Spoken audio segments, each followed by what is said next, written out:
Waves, it's always great to talk to you. It's always great to see you. It's great Likewise. working with you. It's funny because you and I like to do this every once in a while. And it's because when we are working together, we don't even really have to say anything. We kind of already know what we're thinking. I know you've said that sometimes when I'm just about to say something, I'm going to either throw to you or something, or Yeah. I know music wise what you're going to do. And it's a great connection. And I got to thank Lemon Entertainment for not just introducing us, Hmm. but the fact that we both worked the Lemmon Stage together. I can honestly say and brag, I think it's magic the way we work I together. think so. I think so too. I think it's rare. It I like right from the get-go, we were just like in sync and we could like read each other's minds, which is amazing. it is, and also what's amazing too is how does it feel that we are coming back? Lemon Stage, Rivoli is all happening, and again we got another run. How you feeling about that? I know, I'm super excited. It's a great new space. I heard they just did renovations in there as well. So like if you haven't been to the Rivoli in a long time, all the more reason to go because it's gonna feel like it's got all this new energy in it. And yeah, it's just a really great group of people coming together to make music and make magic. And it sounds so cheesy and so corny, but it's true. Like every week, we just have the best time. It's the best team. And I honestly think there's no better place in Toronto right now to find new music. Oh, new music. $10 gate price getting in. Yeah. 10% off with drinks. Oh no, sorry, food. I know there's a Yeah. discount on drinks. Like there's so many things. There are going to be giveaways. There's going to be and the best part is, as you never know who's going to be in the audience because it seems Yeah. like there's always some celebrity, somebody in the music business, an exec, a Juno Award Yep. winner. Like you just never know who you're sitting next to. No, it's so true. It's definitely becoming more of like starting to become like an industry night, which is really cool because yeah, you'll brush shoulders with different people and get really inspired by seeing who walks through the door. That's what it's all about. Yeah, it is. But you really help make the magic. I always introduce you as Toronto's number one DJ. That's not a lie. That is not a lie. And can you explain to folks why when I say that I'm speaking the truth on this? Well, I gotta say it's very nice that I'm top two. So number one DJ is actually one of my absolute best friends, DJ Blush, who is amazing, and I've worked with her at Budweiser Stage for the past 8 years. And was voted number two. So regardless, the fact that two female DJs are voted as the top in Toronto is just amazing. But yeah, it was People's Choice for Now magazine. So yeah, the people voted that two badass females are the best in the business in Toronto right now. And yeah, it's just pretty cool.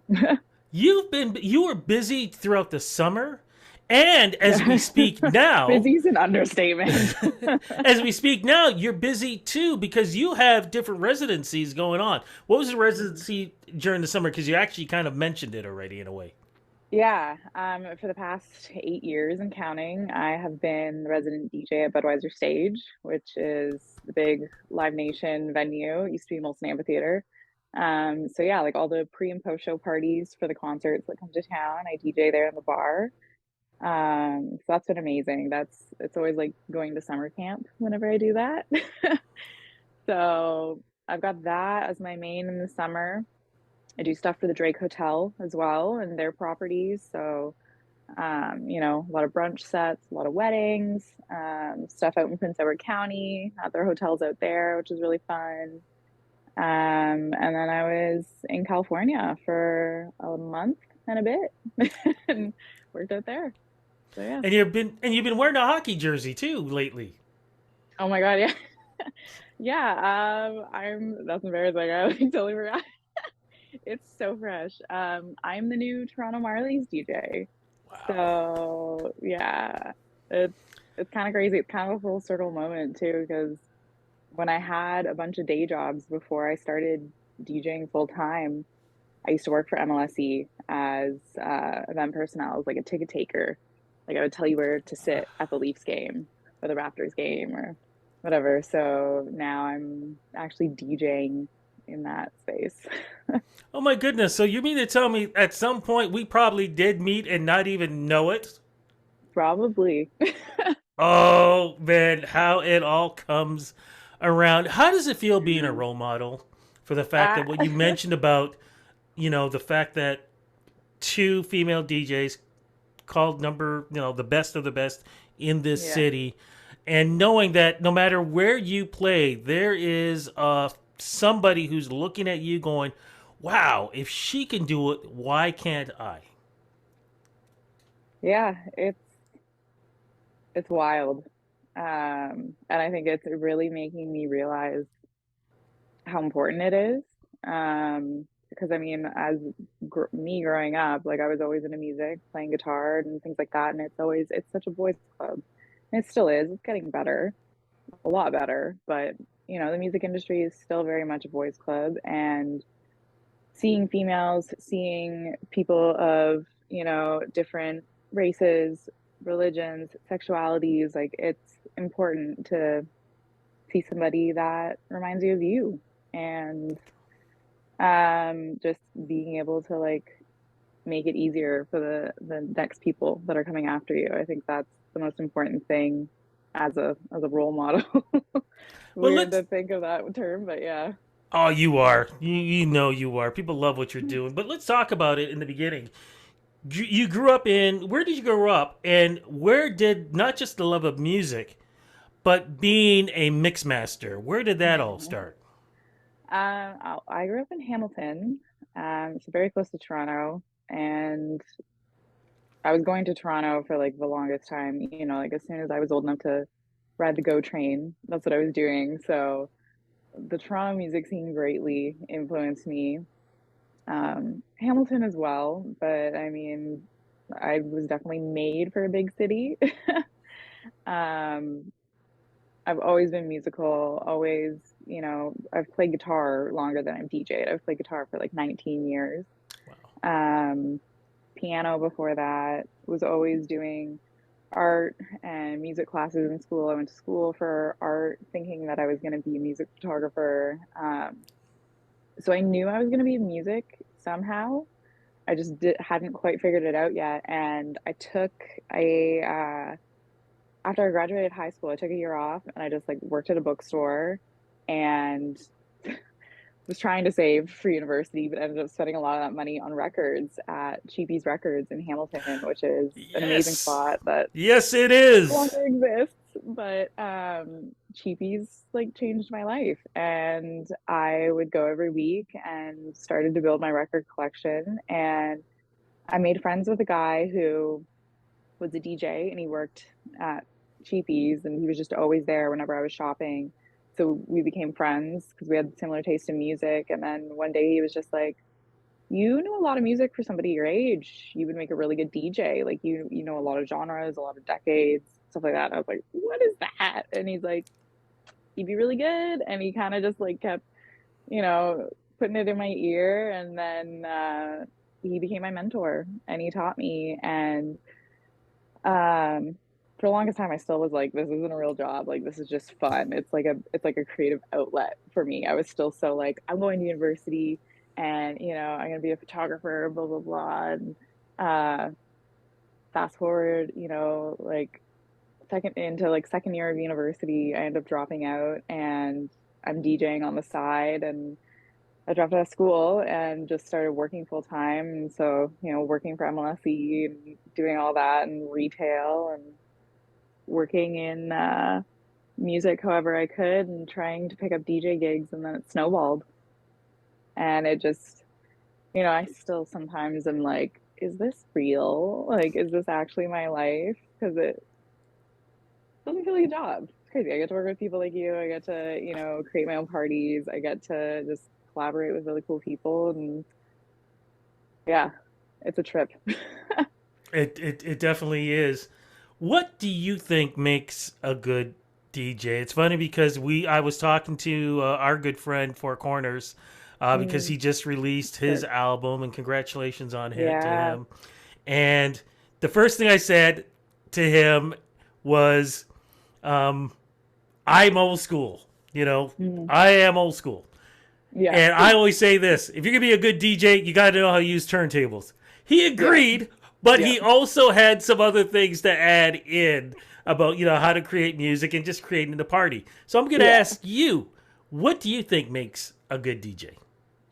I mean, I'm kind of in the same camp as you. Like, I was taught with vinyl first, so I have a lot of respect for DJs that do it with vinyl, because obviously that is how DJing started and turntablism and all that.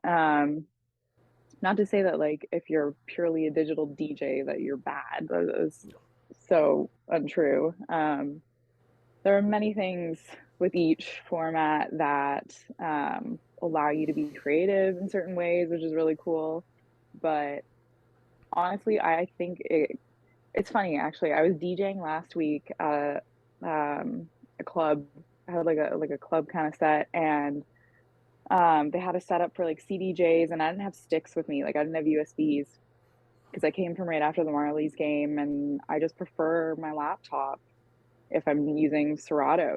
Like I prefer to like see everything on the screen and be able to like if I think of a song really quick, I can type it in. And so I brought my own my DJ controller, like a Pioneer DJ controller, and I just put it on top of the CDJs that they had there. And like some guy that was just in the club like comes over at one point and he just sees me. He's like, "This is so cute. Like I love how you've got this little like setup." And I just look at him and I kind of laugh. And I'm like, "Dude, it's not about the tool. Like that doesn't matter." It's like that right there is a prime example. Like it doesn't matter what you're using. It's all about what's up here.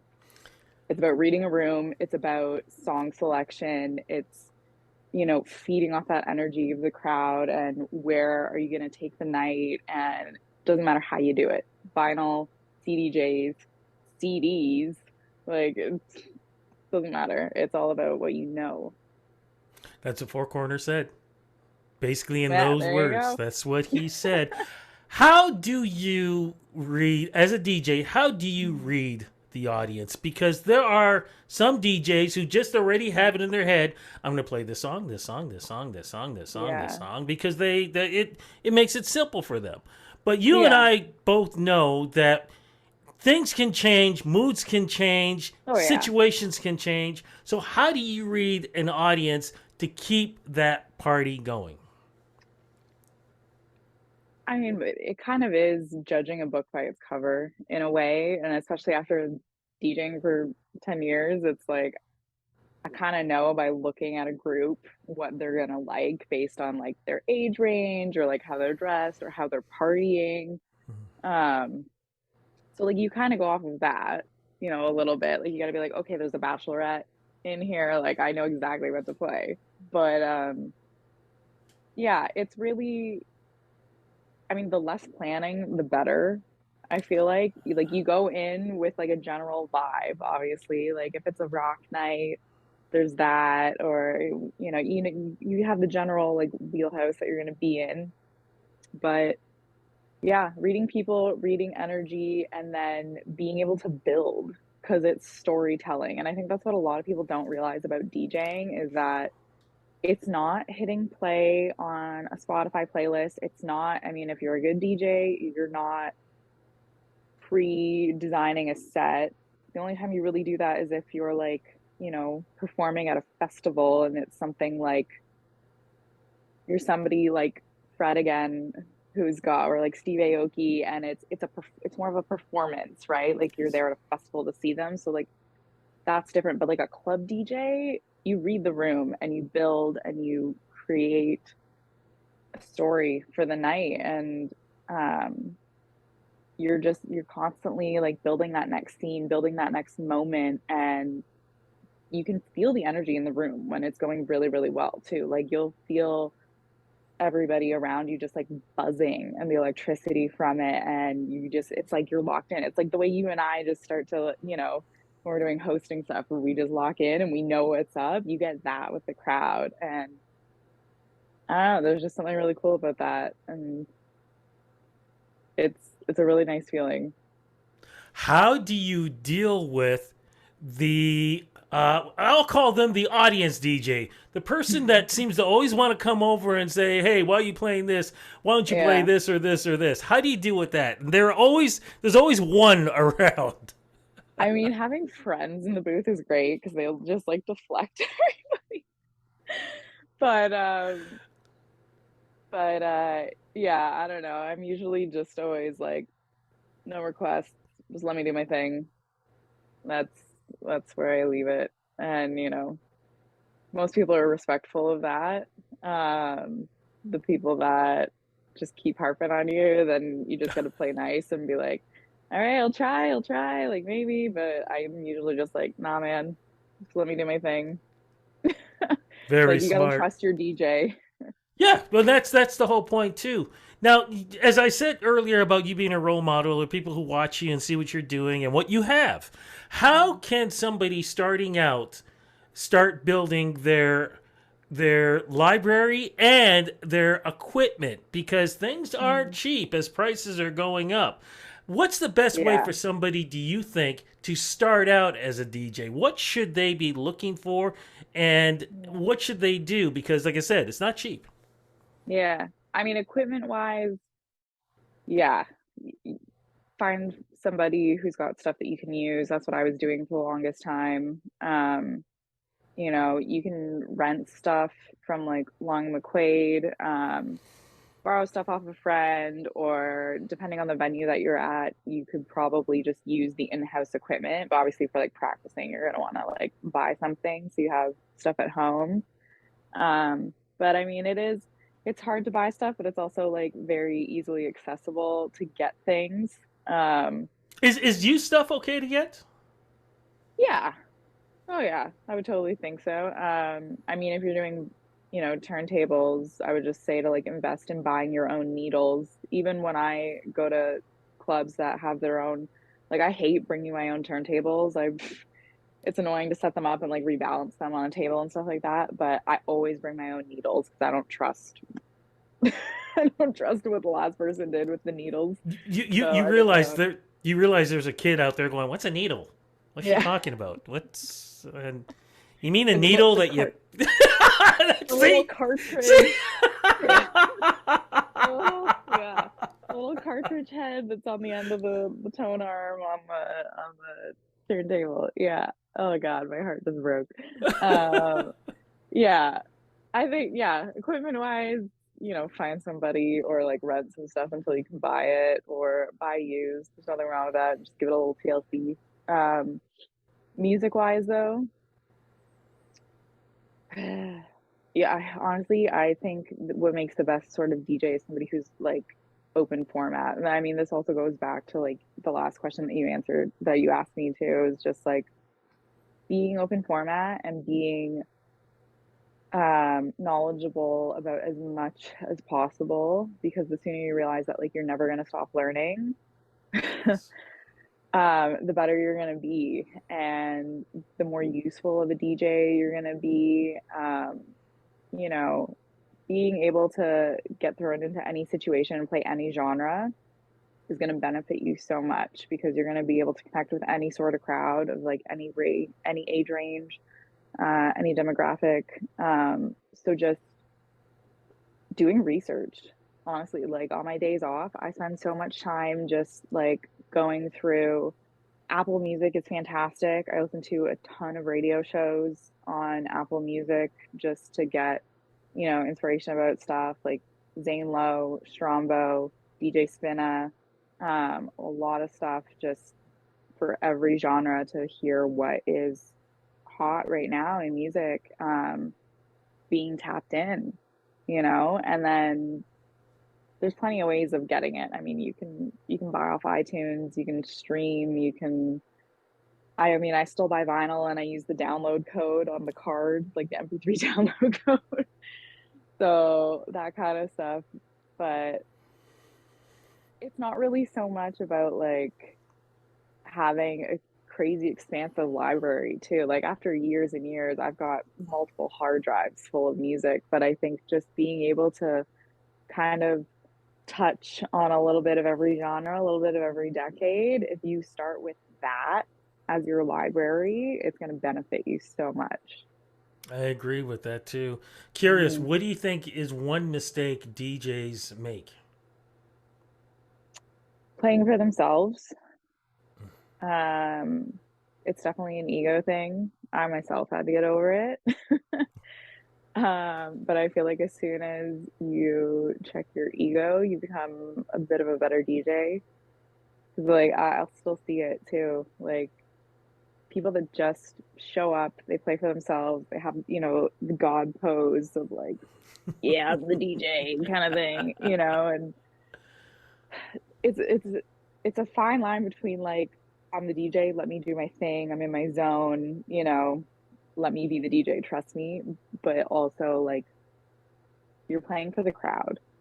And, if the night is not going anywhere and people aren't dancing, you need to do something about it because that's your job to control the energy in the room. And, like I've had plenty of gigs where it's something like that, and you think it's going to be like a hip hop night or something, and people aren't vibing. Okay, well, what are they going to vibe to? Maybe I need to go into like some old soul for a little Yeah. bit or some disco, and that's where we're going to drive the car now. And you got to do it, and then you start to see people reacting and dancing, and if that doesn't make you happy, I don't know what will. Because like, yeah, the moment that you see people, it might not be your favorite music, but like that is somebody's favorite song and you're playing it right now and Yes. they're losing their mind.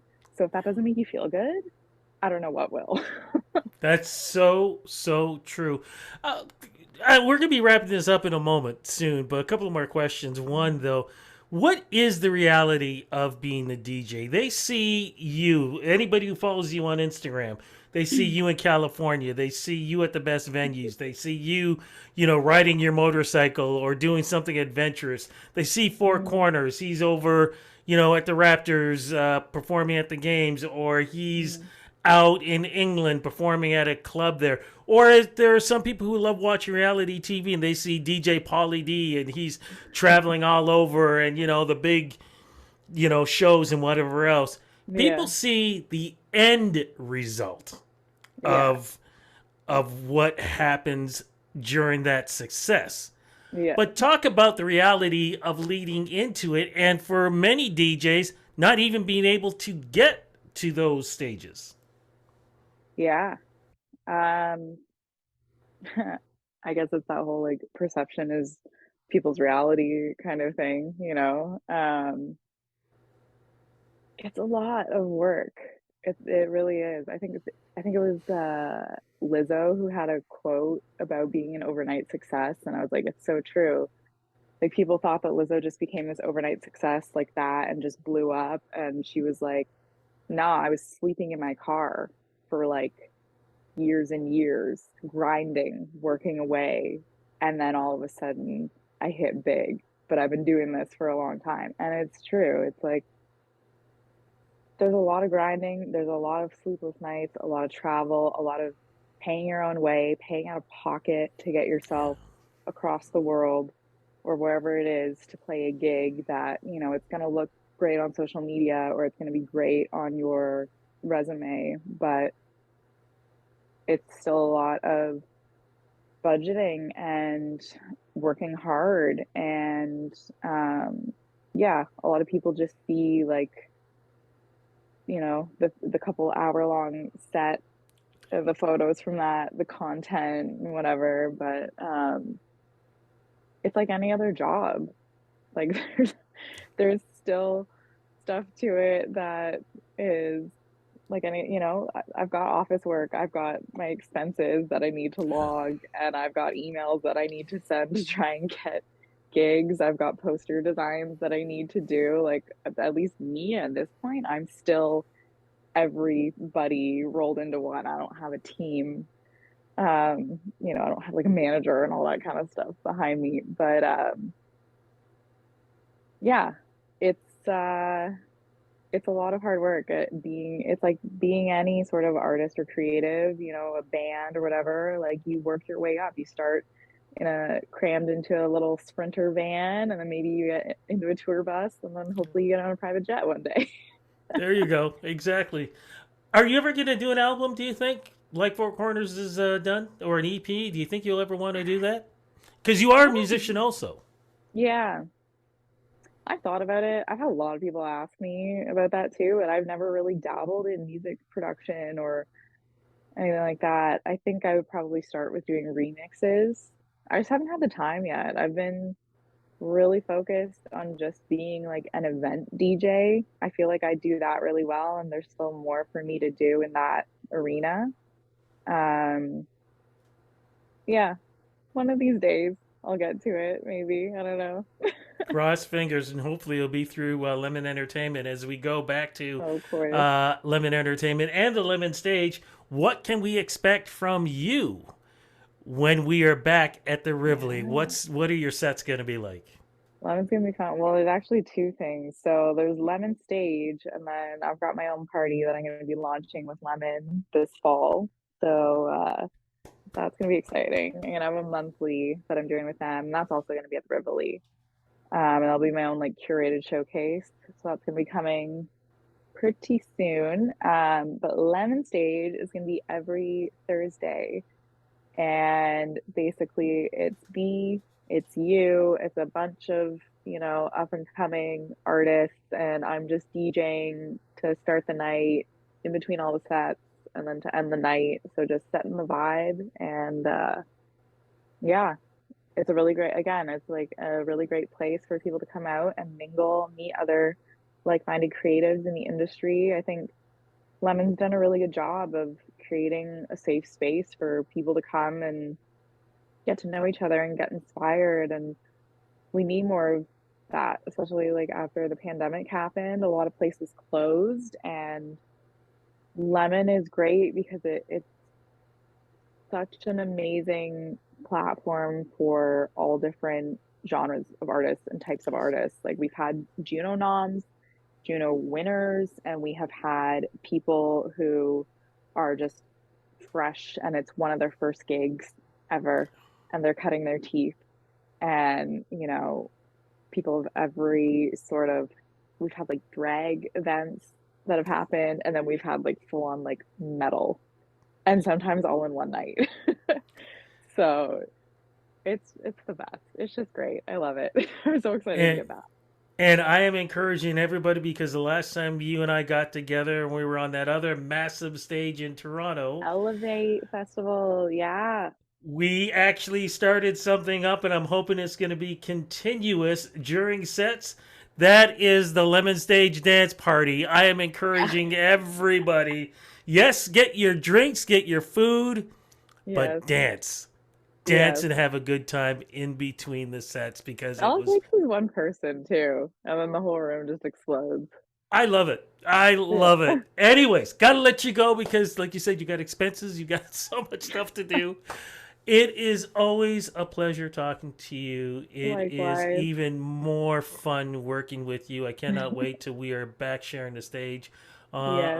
with Lemon Entertainment, and of course being at the Rivoli. Hopefully, and just a shout out to the Command Sisters. I'm hoping they're going to be hanging out there too because I'd love to get Sarah back up there also Yes. because she is a definite wonder. Thank you so much for the interview, and Thank can't you wait so to much see for you having back at the me. Rivoli. It was a pleasure.